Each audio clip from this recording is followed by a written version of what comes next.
ஹரே கிருஷ்ணா. ஆன்மீக வாழ்க்கை பாகம் 17, தூய்மைப்படுத்தும் வழிமுறை. புஷ்ட கிருஷ்ணா கேட்கிறார், ஸ்ரீல பிரபுபாதா அவர்களே, அடுத்த கேள்வி முந்தைய கேள்வியின் தொடர்ச்சியாக அமைகிறது.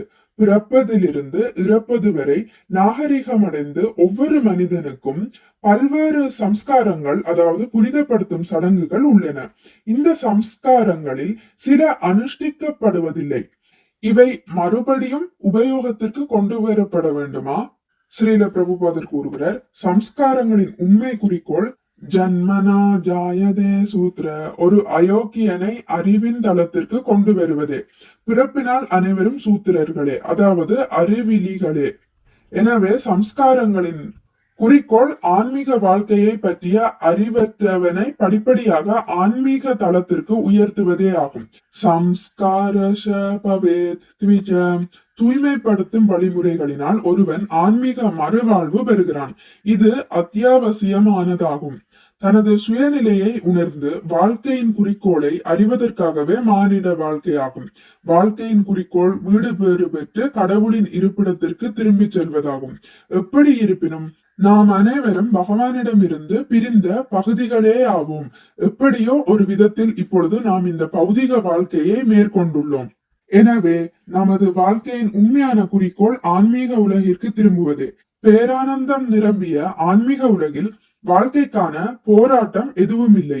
நாம் அனைவரும் நித்தியமான பேரானந்த வாழ்க்கையையே விரும்புகிறோம். ஆனால் அது பௌதிக உலகில் சாத்தியமில்லை. அப்பேரானந்தம் ஆன்மீக உலகில் மட்டுமே உள்ளது. எனவே நமது குறிக்கோள் அவ்வுலகத்தை அடைவதே. மேலும் ஒவ்வொரு மானிடனுக்கும் அந்த வாய்ப்பு அளிக்கப்பட வேண்டும். அதுவே உண்மையான கல்வியாகும். அதுவே சம்ஸ்காரம் அல்லது தூய்மைப்படுத்தும் வழிமுறை எனப்படுகிறது. மொத்தத்தில் தச வித சம்ஸ்கார, 10 வித தூய்மைப்படுத்தும் வழிமுறைகள் உள்ளன. இக்கலியுகத்தில் இவற்றை பின்பற்றுவது மிகவும் கடினமானதாகும். ஆனால் ஒருவர் ஆன்மீக குருவின் வழிகாட்டுதலின்படி குற்றமின்றி ஹரே கிருஷ்ண மகாமந்திரத்தை உச்சரிப்பாரேயானால் அனைத்து சம்ஸ்காரங்களும் நிறைவேற்றப்பட்டதாகிறது. மேலும் அவரது உண்மையான ஆன்மீக நிலையை அவர் அடைகிறார். அகம் பிரம்மாஸ்மி, நான் ஒரு ஜீவாத்மா. எனவே நாம் அனைவரும் பிரம்மன், அதாவது ஆத்மாவே. மேலும் கிருஷ்ணரோ பரம் பிரம்மன், அதாவது பரமாத்மா ஆவார்.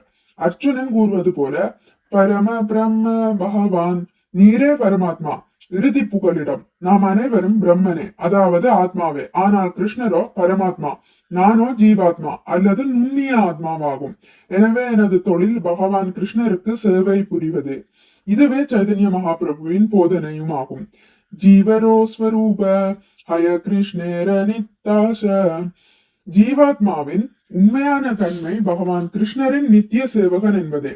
எனவே ஒருவர் தனது உண்மையான ஆன்மீக தொழிலில் ஈடுபட்டு பகவான் ஸ்ரீ கிருஷ்ணரின் சேவகனாக இருப்பாரே ஆனால் அனைத்து தூய்மைப்படுத்தும் மற்றும் சீர்திருத்தும் வழிமுறைகளும் பூர்த்தி அடையும். மேலும் நமது உண்மையான ஆன்மீக தொழிலில் மறுபடியும் ஈடுபடுவது என்னும் உன்னத நிலை இக்கலியுகத்தில் இலவசமாக வழங்கப்படுகிறது.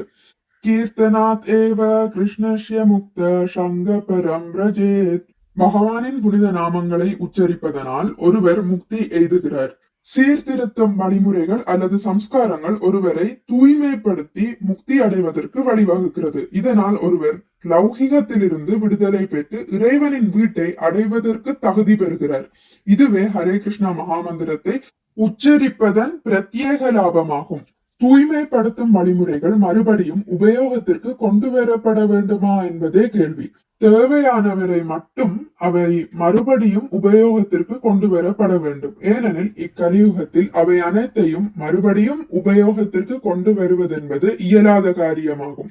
எனவே மக்கள் ஹரே கிருஷ்ண மகாமந்திர உச்சாடனத்தை பின்பற்ற வேண்டும். இவ்வாறு செய்வார்களேயானால் மக்கள் சீர்திருத்தப்பட்டு பிரம்ம பிரசன்னாத்ம, அதாவது மகிழ்ச்சி நிறைந்த ஆத்மாக்கள் ஆவர். இதனால் நசோஷதீன காங்ஷதி, அதாவது கவலைகளோ தேவையற்ற ஆசைகளோ இல்லாத நிலையை அவர்கள் அடைவார்கள். மேலும் ஷம சர்வேஷு பூதேஷு, அதாவது அவர்கள் அனைவரையும் ஆன்மீக தளத்திலேயே பார்க்கிறார்கள்.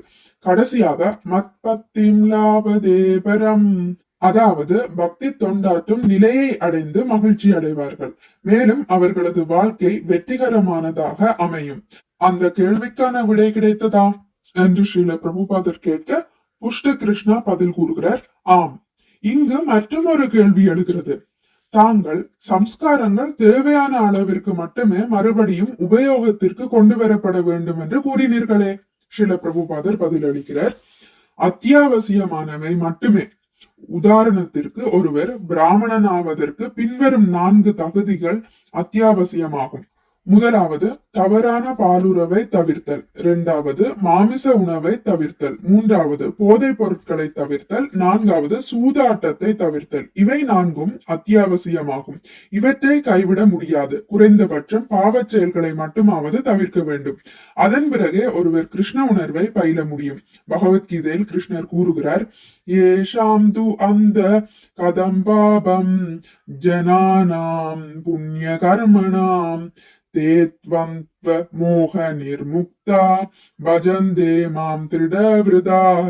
முற்பிறவியிலும் இப்பிறவியிலும் நல்ல செயல்களில் ஈடுபட்டு எவர்களது பாவம் முழுமையாக ஒழிக்கப்பட்டுள்ளதோ, எவர்கள் மயக்கத்தின் இருமையினின்றும் முழுவதுமாக விடுபட்டுள்ளார்களோ அவர்களே எனது பக்தி தொண்டில் உறுதியுடன் ஈடுபடுவார்கள். பகவத்கீதை 7.28 கிருஷ்ணரே கூறுகிறார்.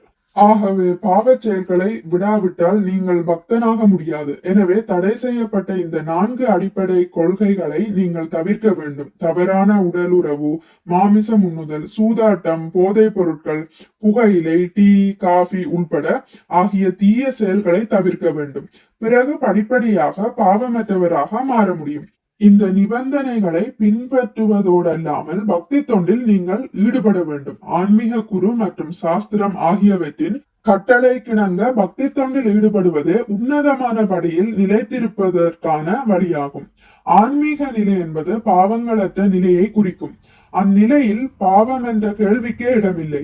லௌகீக நிலையில் உள்ளவரையே பாவ புண்ணியங்கள் என்பவை உள்ளன. நன்மை, தீமை, பாவம், புண்ணியம் இவை அனைத்தும் லௌகீக தளத்தில் மட்டுமே உள்ளவை. ஆனால் ஆன்மீக நிலையை அடையும் போது நீங்கள் பாவங்கள் அற்றவராகி விடுகிறீர்கள். பகவத்கீதையில் 14.26 கிருஷ்ணர் இதை உறுதி செய்கிறார். மாம்சயோ வியபிசாரேண பக்தி யோகேன சேவதே ஷகுணான் சமதீத்யைதான் பிரம்ம பூயாய கல்பதே. துர்க்குணம், நற்குணம் என்பவை இந்த லௌகிக உலகிலேயே உள்ளன.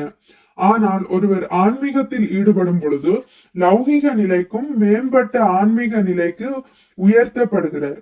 ஆக மொத்தத்தில் பாவச் செயல்களை விட்டுவிட்டு இந்த ஹரே கிருஷ்ணா மகாமந்திரத்தை ஜெபித்தால் தானாகவே நீங்கள் முன்னேற்றம் அடைந்து ஆன்மீக தளத்திற்கு வருவீர்கள். இவ்வழியில் உங்கள் வாழ்க்கை வெற்றிகரமானதாக அமையும். ஹரே கிருஷ்ணா. இனி அடுத்த பதிவில் மாறுபாடான அத்வைதத்தை உணர்தல் பற்றி வாசிக்கலாம். ஹரே கிருஷ்ணா. உங்களுக்கு இந்த வீடியோ பிடித்திருந்தால் லைக் பண்ணுங்கள், ஷேர் பண்ணுங்கள், சப்ஸ்கிரைப் பண்ணுங்கள்.